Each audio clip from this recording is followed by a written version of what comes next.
మా కళ్యాణ సీతని కన్నులార చూడరండి, మా బంగారు తల్లిని దీవించి వెళ్ళరండి.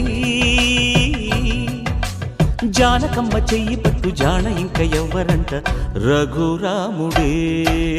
లక్షణాల లక్ష్మీదేవి నింట పెట్టుకున్నవాడు మహావిష్ణువే.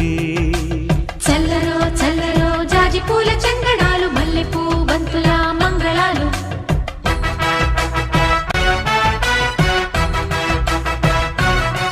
మా కళ్యాణ సీతని కన్నులార చూడరండి, మా బంగారు తల్లిని దీవించి వెళ్ళరండి.